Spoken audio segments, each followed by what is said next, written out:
What might be in Labour's autumn statement? It feels like only yesterday that we were talking about last year's autumn budget, widely billed as a once-in-a-generation reset for the public finances.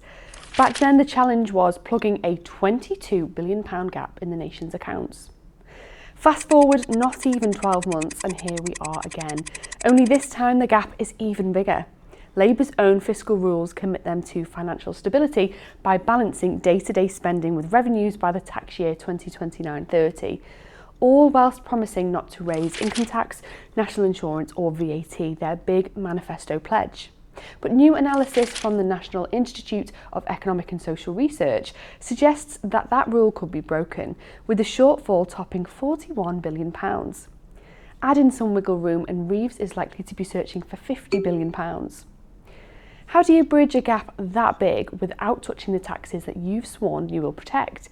Breaking a key pledge to working people would be potentially toxic, but the alternatives aren't exactly painless.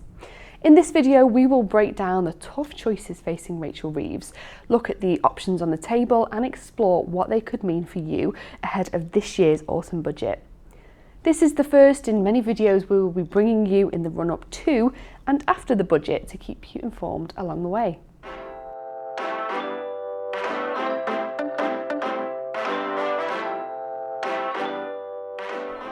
Hello and welcome to the latest Insightful Planning with Astute video.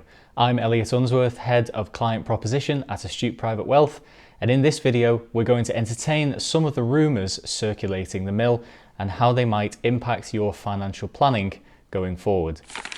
Let's start with the headline numbers. According to the latest analysis from NISA, the government aren't on track to meet their stability rule.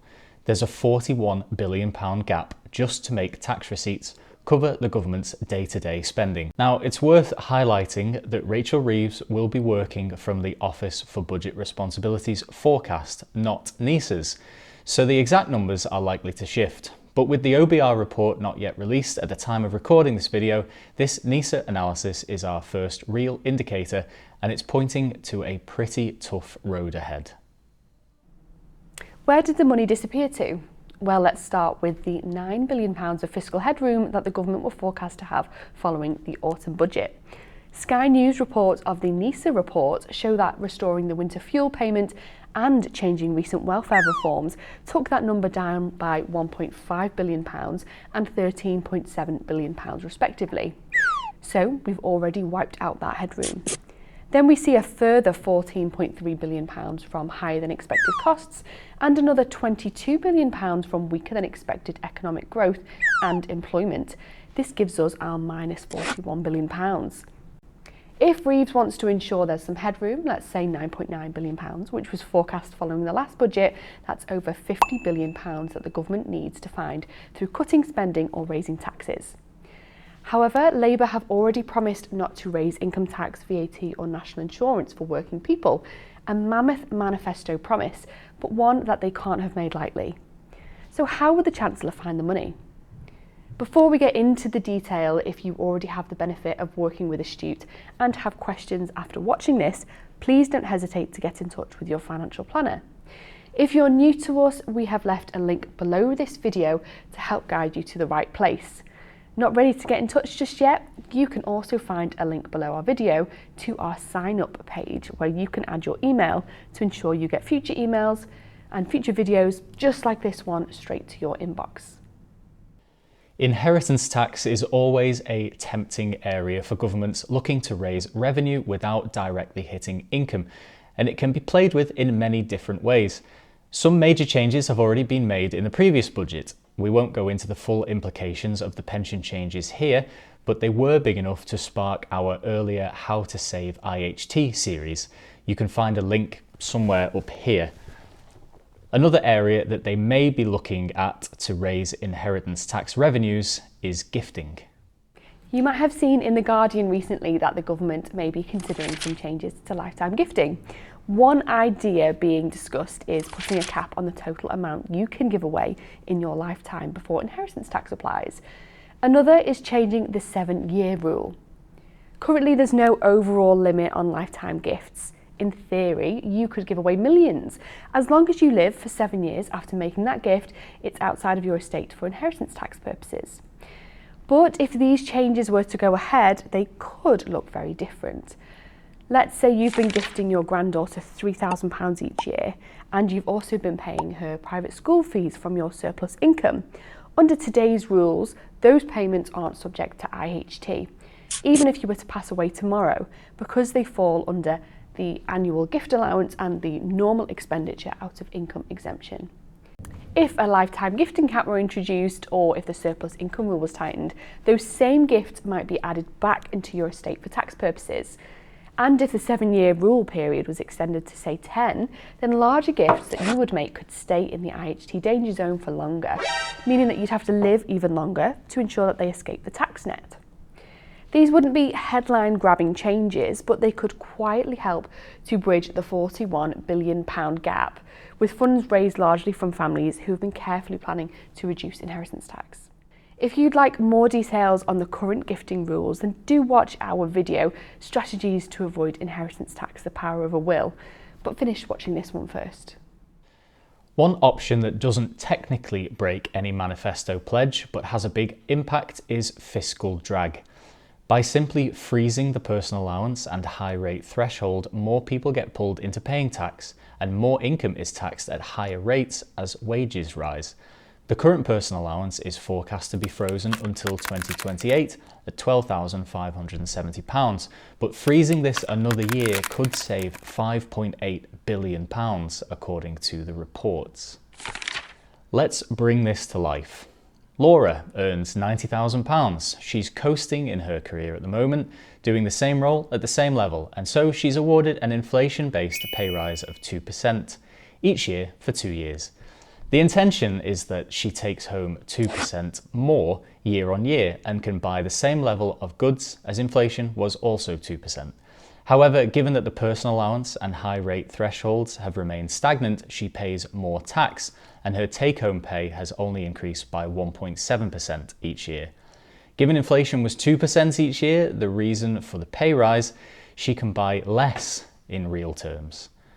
It's stealthy, it's politically quiet, and it allows the Chancellor to raise revenue without touching headline tax rates.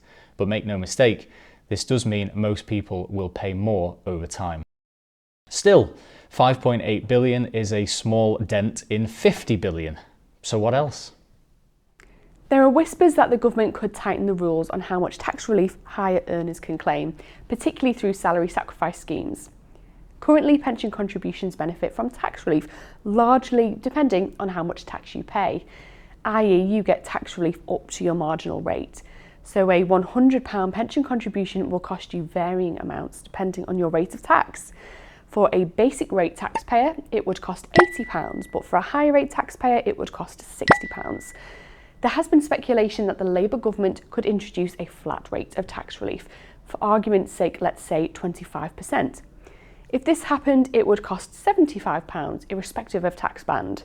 A benefit to those paying basic rate tax, but not to those paying more. Reports forecast that lowering pension relief could bring in £15 billion.